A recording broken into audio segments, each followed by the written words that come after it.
Agar telefoningizda siz tanimaydigan dastur, masofadan boshqarish ilovasi, g'alati SMS xabarlar yoki siz o'rnatmagan bank ilovalari bo'lsa, bu ma'lumot siz uchun juda muhim. Chunki bugun pensiya kartasidagi pulni naqd puldek emas. Telefondagi bitta xato orqali olib qo'yish holatlari ko'paygan. Men hozir sizga aynan nimalarni tekshirish kerakligini, qaysi ilovalar xavfli bo'lishi mumkinligini, qaysi holatda pensiyangizdan pul ushlab qolinishi yoki butunlay yechib olinishi mumkinligini oddiy tilda tushuntirib beraman.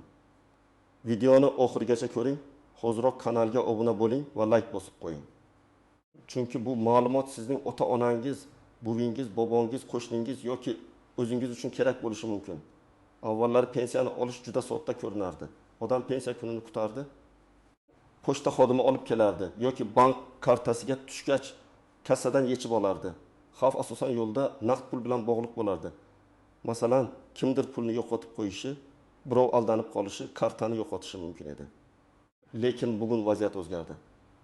Endi pensiya ko'pincha plastik kartaga tushadi. Karta esa telefon raqami, SMS kod, bank ilovasi va internet orqali boshqariladi. Men ko'p odamlarga bir narsani tushuntiraman. Hozir pensiya faqat kartada emas, telefoningizda ham turibdi. Chunki kartadagi pulni yechish, o'tkazish, kredit to'lash, onlayn xarid qilish. Hatto kartani boshqa ilovaga ulash uchun telefon raqamingizga keladigan SMS kod yoki bank ilovasiga kirish yetarli bo'lib qoladi. Shuning uchun telefoningizda begona odam o'rnatib bergan ilova bo'lsa, u oddiy o'yin yoki yordamchi dasturdek ko'rinsa ham, u orqali sizning pensiyangiz xavfga tushishi mumkin. Eng ko'p uchraydigan xavf masofadan boshqarish ilovalari bilan bog'liq. Masalan, ayrim firibgarlar o'zini bank xodimi, pensiya jamg'armasi vakili, soliq xizmati, mobil aloqa operatori yoki ijtimoiy yordam markazi xodimi deb tanishtiradi. Keyin kartangiz bloklanadi. Pensiyangiz to'xtaydi. Yangi tizimga o'tish kerak. Kompensatsiya olasiz. Ariza yuborish kerak deb odamni shoshiradi.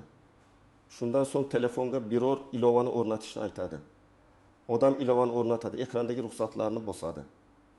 Keyin esa firibgar telefon ekranini ko'radi yoki butunlay boshqara boshlaydi. Bu yerda juda muhim narsani aytaman. Davlat organlari yoki banklar odatda sizdan telefoningizga AnyDesk, TeamViewer Quick Support, TrustDesk, AirDroid, Screen Share, Remote Support kabi masofadan boshqarish ilovalarini o'rnatishni talab qilmaydi. Agar kimdir pensiyangizni saqlab qolish uchun shu ilovani o'rnating desa, bu juda katta xavf belgisi.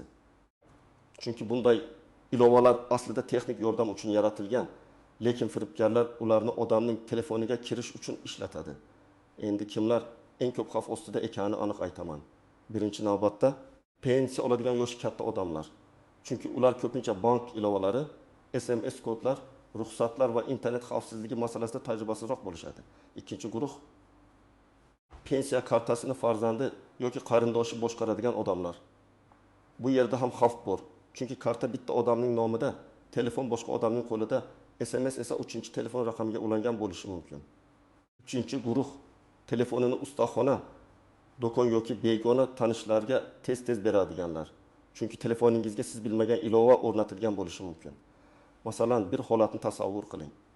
68 yoshli ota pensiyasini har oy 1.200.000 so'm atrofida oladi. Unga kimdir qo'ng'iroq qilib, sizga qo'shimcha yordam puli chiqdi. Telefoningizga ilova o'rnatib, ariza tasdiqlashingiz kerak deydi. Ota ilovani o'rnatadi. Firibgar unga ekranda chiqqan raqamni ayting deydi. Bu raqam aslida masofadan ulanish kodi bo'ladi. Shundan keyin firibgar telefon ekranini ko'rib turadi. Bank ilovasini ochtiradi. SMS kodini ko'radi. Kartadagi 1.200.000 so'mni boshqa hisobga o'tkazadi. Ota esa pul yechigani faqat ertasi kuni biladi. Yana bir misol. Ona pensiya kartasini ishlatmaydi. Pul tushsa, o'g'li yechib beradi. Lekin ona telefoniga ko'p SMS keladi. Bir kuni kartangiz xavfsizlik uchun tekshiruvdan o'tish kerak degan qo'ng'iroq bo'ladi. Ona qo'rqib ketadi, chunki pensiya to'xtab qoladi deb o'ylaydi. Unga SMS kodni ayting. Oq solda karta bloklanadi deyishadi. Ona SMS kodni aytadi. Natijada firibgar karta ma'lumotini boshqa to'lov ilovasiga ulaydi va bir necha daqiqa ichida 500.000 so'm, keyin 300.000 so'm, keyin yana 200.000 so'm yechadi. Bu holatda telefonning o'zida xavfli ilova bo'lmasligi ham mumkin. Lekin SMS kodni aytishning o'zi yetarli zarar keltiradi. Uchinchi misol telefon ustaxonasi bilan bog'liq. Bir kishi telefonini sekin ishlayotgani uchun ta'mirga beradi. ustaxonada keraksiz fayllarni tozalab berdik deyishadi. Lekin telefon qaytgach unda noma'lum ilova paydo bo'lganini odam sezmaydi. Bu ilova bildirishnomalarini o'qish, SMS'larni ko'rish yoki ekranga ustidan chiqish ruxsatiga ega bo'lishi mumkin. Bir oy o'tib pensiya tushgan kuni kartadan pul yechiladi. Odam bankka boradi. Bank esa operatsiya SMS kod bilan tasdiqlangan deydi. Shuning uchun men har doim aytaman, telefoningizni ta'mirdan olganingizdan keyin ilovalar ro'yxatini, SMS ruxsatlarini, bank ilovalarini va bog'langan qurilmalarni tekshiring. Endi telefonimda nima bo'lsa, ayniqsa xavotirlanishim kerak degan savolga kelaman. Birinchisi, siz tanimaydigan masofadan boshqarish ilovalari. Nomlari turlicha bo'lishi mumkin, lekin ma'nosi bitta. Kimdir sizning ekraningizni ko'rishi yoki boshqarishi mumkin. Ikkinchisi, SMS'larni o'qish ruxsatiga ega ilovalar. Oddiy fon rasmi, chiroq, skaner. Bepul musiqa yoki tozalovchi ilova nima uchun SMS'laringizni o'qish kerak? Kerak emas. Agar shunday ruxsat berilgan bo'lsa, xavf bor. Uchinchisi, maxsus imkoniyatlar bo'limida yo'qilgan shubhali xizmatlar. Android telefonlarda accessibility yoki maxsus imkoniyatlar degan bo'lim bor. Bu bo'lim ko'zi ojizlar harakatlanishda qiynaladiganlar uchun foydali.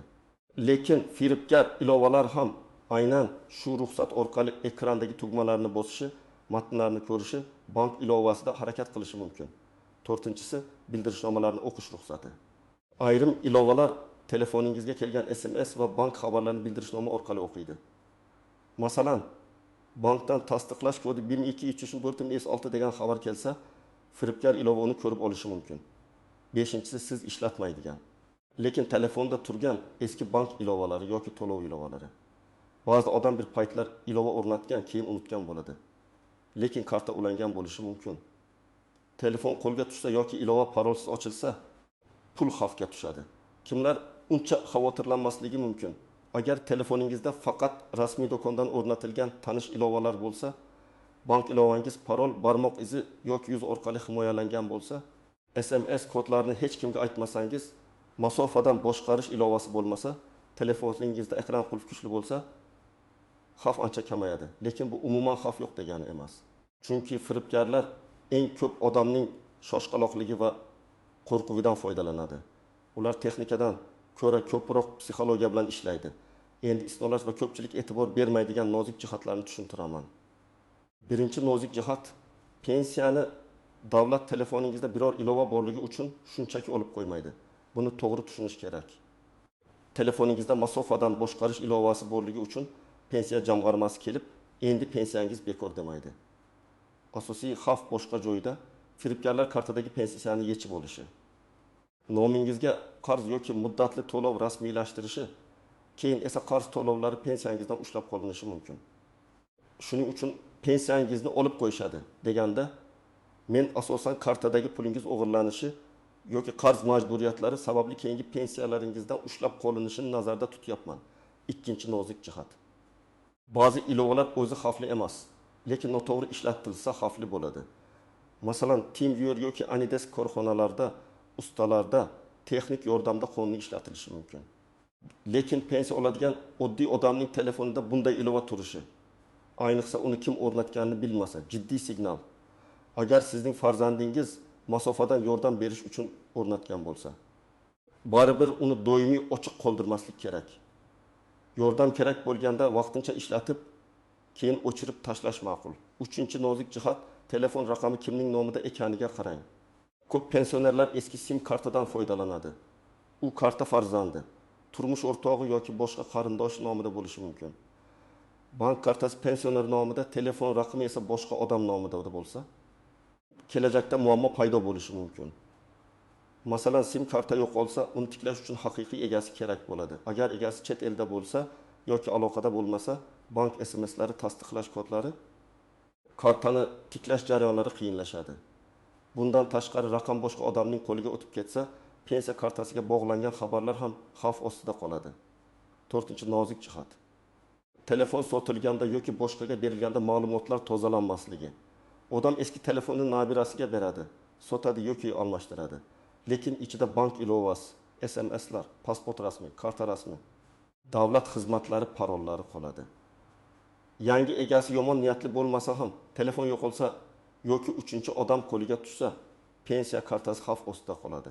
Telefonni berishdan oldin zavod sozlamalariga qaytarish. Barcha akkauntlardan chiqish, bank ilovalarini o'chirish shart. 5-nozik jihat kredit va qarz ilovalari. Bugun ayrim mikroqarz ilovalari telefon orqali ariza qabul qiladi. Firibgarlar odamning pasport ma'lumoti, telefon raqami, yuz tasviri yoki SMS kodi orqali nomiga qarz rasmiylashtirishga urinadi. Agar qarz tasdiqlansa va keyin to'lanmasa, ijro hujjatlari, sud qaror yoki boshqa tartiblar orqali daromaddan ushlab qolish masalasi chiqishi mumkin. Pensiya ham daromad sifatida ko'riladigan holatlar bor. Shuning uchun qarz masalasiga beparvo qarash mumkin emas. Har bir holat qonuniy tartibga bog'liq, lekin oddiy odam uchun xulosa bitta. Telefoningiz orqali nomingizga qarz olinmasligi uchun SMS kod, pasport rasmi va bank ma'lumotlarini hech kimga bermang. 6-nozik jihat. Ijtimoiy yordam va kompensatsiya haqidagi yolg'on xabarlar. Firibgarlar ko'pincha pensiyalarga 9 ming so'm yordam, falon yildan oldin ishlaganlarga kompensatsiya, kommunal to'lov uchun qaytarim, dorixona puli beriladi kabi xabarlar tarqatadi. Xabarda havola bo'ladi. Odam havolaga kiradi, karta raqamini, amal qilish muddatini, SMS kodni kiritadi. Natijada pul olish o'rniga puldan ayriladi. Rasmiy yordamlar odatda rasmiy tashkilotlar orqali, mahalla, bank, davlat xizmatlari yoki tegishli idora orqali tasdiqlanadi. Telegramdagi noma'lum havola orqali karta ma'lumotini kiritish juda xavfli. 7-nozik jihat. Mening kartamda katta pul yo'q deb o'ylash. Bu ham xato. Firibgar uchun 200 ming so'm pul, 500 ming so'm pul. Bundan tashqari ular faqat mavjud pulni emas, kelajakdagi tushumlarni ham nishonga oladi. Masalan, karta ma'lumotini saqlab qo'yadi. Pensiya tushadigan kuni avtomatik yetishga urinadi. Yoki telefoningizdagi boshqa ma'lumotlar orqali qarindoshlaringizga yozib, ulardan ham pul so'raydi. Shuning uchun menda hech narsa yo'q degan beparvolik himoya emas. Endi aniq nima qilish kerakligini bosqichma-bosqich aytaman. Birinchi ish, telefoningizdagi ilovalar ro'yxatini oching. Android telefonlarda sozlamalar bo'limiga kiring. Ilovalar yoki apps degan joyni toping. Barcha ilovalarni ko'ring. iPhone'da sozlamalar va asosiy ekran ilovalarini tekshiring. Siz tanimaydigan, kim o'rnatganini bilmaydigan, nomi g'alati ko'rinadigan ilovalarni yozib oling. Ayniqsa Remote Support Viewer, Control Assistant, Cleaner, Booster, VPN, Screen Share degan so'zlar bo'lsa diqqat qiling. Ilovani o'chirishdan oldin uning nima ekanini farzandingiz yoki ishonchli mutaxassis bilan tekshirtiring, lekin begona qo'ng'iroq qilgan odamdan maslahat olmang. Ikkinchi ish, masofadan boshqarish ilovalarini tekshiring. Telefoningizda AnyDesk, TeamViewer, Quick Support, RistDesk, Android, Zoho Assist, ScreenShare, Remote Desktop kabi ilovalar bo'lsa va siz ulardan foydalanmasangiz, ularni o'chirib tashlang. Agar o'chirish tugmasi faol bo'lmasa, demak ilovaga qo'shimcha ruxsat berilgan bo'lishi mumkin. Bunday holatda sozlamalardan xavfsizlik qurilma administratorlari yoki Device Admin Apps bo'limiga kirib, ilovaning administrator ruxsatini o'chirish kerak bo'ladi. Keyin ilovani o'chirish mumkin. Uchinchi ish, SMS va bildirishnoma ruxsatlarini ko'ring. Sozlamalar, ilovalar, ruxsatlar bo'limiga kiring. SMS, telefon, kontaktlar, bildirishnomalarini o'qish, maxsus imkoniyatlar bo'limlarini tekshiring. Oddiy o'yin, fon rasmi, chiroq, skaner, tozalovchi ilova SMMS o'qish shart emas. Bunday ruxsatlarni o'chirib qo'ying. Agar ilova ruxsat o'chirilgandan keyin ishlamasa, demak u sizga kerakli ilova emas yoki juda ko'p ma'lumot so'rayapti. 4-ish, bank ilovalarini himoyalang. Bank ilovasiga kirish uchun alohida parol, PIN kod, barmoq izi yoki yuz orqali tasdiqlash yo'qing. Telefon ekraniga ham parol qo'ying. Parol 1121, 1000 yen, tug'ilgan yil yoki telefon raqamining oxiri bo'lmasin. Agar pensioner parolni unutib qo'yishdan qo'rqilsa, parolni ishonchli joyda saqlash mumkin. Lekin uni telefon g'ilofining ichiga yozib qo'yish yaramaydi. Chunki telefon yo'qolsa, parol ham birga ketadi. 5-ish, bankka boring yoki bankning rasmiy aloqa markaziga qo'ng'iroq qiling. Men ayniqsa shubhali holat bo'lsa, kechiktirmaslikni maslahat beraman. Bankdan kartangizga ulangan telefon raqamini, oxirgi operatsiyalarni, internet to'lovlar yo'qilgan yo'qilmaganini, kartaga bog'langan ilovalarni tekshirtiring. Agar pul yechilgan bo'lsa, darhol kartani bloklashni so'rang. Yangi karta chiqarish kerak bo'lsa, chiqarib oling. Bankka borganda pasport yoki ID karta, bank kartasi, telefon va shubhali SMSlar kerak bo'ladi. Oltinchi ish, mobil operatorga murojaat qiling. Sim karta kimning nomida ekanini tekshiring. Agar raqam pensionerning o'z nomida bo'lmasa, imkon bo'lsa qonuniy tartibda egasini aniqlang va kelajakdagi xavflarni kamaytiring. Sim karta dublikati chiqarilmaganmi? Raqamga begona xizmatlar ulanmaganmi? Pullik obunalar yo'qmi? Shularni ham tekshirish foydali. Ba'zan odamning balansidan har kuni o'z-o'zidan pul yechilib turadi. U esa buni sezmaydi. 7-ish, agar firibgarlik bo'lgan bo'lsa, dalillarni saqlang. Qo'ng'iroq qilgan raqamni, SMS'larni, Telegram yoki WhatsApp yozishmalarini, pul yechilganligi haqidagi xabarlarni o'chirmang. Bankdan operatsiya ma'lumotlarini oling. Ichki ishlar organlariga yoki kiber xavfsizlik bo'yicha tegishli idoralarga murojaat qiling. Arizada voqea qachon bo'lgani, kim qo'ng'iroq qilgani, nima degani, qaysi ilova o'rnatilgani, qancha pul yechilgani aniq yozilishi kerak. Meni aldashdi deb umumiy yozishdan ko'ra, vaqt, summa, karta, raqam, ilova nomi, SMS matni kabi aniq ma'lumotlar yordam beradi. 8-ish, pensiya va ijtimoiy to'lovlar bo'yicha shubha bo'lsa, rasmiy idoraga boring. Pensiya miqdori kamaygan bo'lsa, tushum kechiksa yoki pulingizdan ushlab qolish bo'lsa, taxmin bilan yuravermang. Pensiya jamg'armasi bo'limi, mahalla, bank yoki davlat xizmatlari markazi orqali sababini aniqlang. O'zingiz bilan pasport yoki ID karta, pensiya daftarchasi bo'lsa, bank rekvizitlari, oxirgi to'lovlar haqidagi ma'lumotlar, qarz yoki ijro hujjati bo'lsa, uning nusxasini oling. Agar ushlab qolish qarz sababli bo'lsa, qaysi tashkilot, qaysi hujjat asosida, qancha miqdorda ushlab qolayotganini yozma ravishda so'rang. 9-ish, yaqinlaringizni ogohlantiring. Men buni alohida ta'kidlayman. Chunki bitta pensionerning telefonini tekshirib qo'yish yetarli emas. Oilada pensiya oladigan odam bo'lsa, haftada bir marta bo'lmasa ham, oyda bir marta telefonni birga ko'rib chiqing. Kim qo'ng'iroq qildi? Qanday SMS keldi? Yangi ilova o'rnatdingizmi? Kimdir kod so'radimi deb so'rang. Bu nazorat emas, bu himoya. Ayniqsa pensiya tushadigan kunlarda firibgarlar faolroq bo'lishi mumkin. 10-ish, oddiy qoida tuzing. Hech kimga SMS kod aytilmaydi. Hech kimga karta rasmiy yuborilmaydi. Hech kimga pasport rasmiy yuborilmaydi. Agar bu rasmiy va tekshirilgan jarayon bo'lmasa, begona odam aytgan ilova o'rnatilmaydi. Noma'lum havolaga karta ma'lumoti kiritilmaydi. Hozir aytmasangiz, pensiyangiz to'xtaydi desa, telefonni qo'yib, rasmiy raqamga o'zingiz qo'ng'iroq qilasiz. Bank yoki davlat idorasi nomidan qo'ng'iroq bo'lsa ham, siz ularga qayta qo'ng'iroq qiling, lekin ular bergan raqamga emas, kartangiz orqasidagi yoki rasmiy sayt mobil ilovadagi raqamga. Men yana bir amaliy maslahat beraman. Telefoningizda Google Play Protect yoki iPhone'lar rasmiy xavfsizlik yangilanishlari yo'qilgan bo'lsin. Ilovalarni noma'lum saytlardan yuklab olmang. Bepul pul, kompensatsiya, yordam puli. Karta tekshiruvi degan havolalar ko'pincha xavfli bo'ladi. Telefon tizimini yangilab turing. Eski telefon juda sekin ishlasa va yangilanish olmay qo'ygan bo'lsa, bank ilovalarini ishlatishda ehtiyot bo'ling. Chunki eski tizimlarda xavfsizlik zaifroq bo'lishi mumkin. Bugungi asosiy fikr shuki, telefoningizda begona masofadan boshqarish ilovasi, SMS'larni o'qiydigan shubhali dastur, noma'lum bank yoki qarz ilovasi. Maxsus imkoniyatlarda yo'qilgan g'alati xizmat bo'lsa, pensiya kartangiz xavf ostida bo'lishi mumkin. Davlat sizning telefoningizdagi ilova uchun pensiyani o'z-o'zidan bekor qilmaydi. Lekin firibgarlar aynan shu telefon orqali kartadagi pulni yechib olishi yoki nomingizga qarz rasmiylashtirib, keyingi daromadingizga muammo tug'dirishi mumkin. Shuning uchun bugunoq telefoningizni tekshiring. Ota-onangiz va yaqinlaringizning telefonini ham ko'rib chiqing. Shubhali ilovalarni o'chiring, bankka murojaat qiling. SMS kodlarni hech kimga aytmang va qo'rqitib qo'ng'iroq qilgan odamlarga ishonmang. Sizningcha bunday firibgarlik holatlari ko'payishiga eng katta sabab nima? Odamlarning ishonuvchanligimi, texnik savodsizlikmi yoki nazoratning sustligimi? Fikringizni izohlarda yozing. Video foydali bo'lgan bo'lsa, like bosing, kanalga obuna bo'ling va bu ma'lumotni pensiya oladigan yaqinlaringizga albatta yetkazing.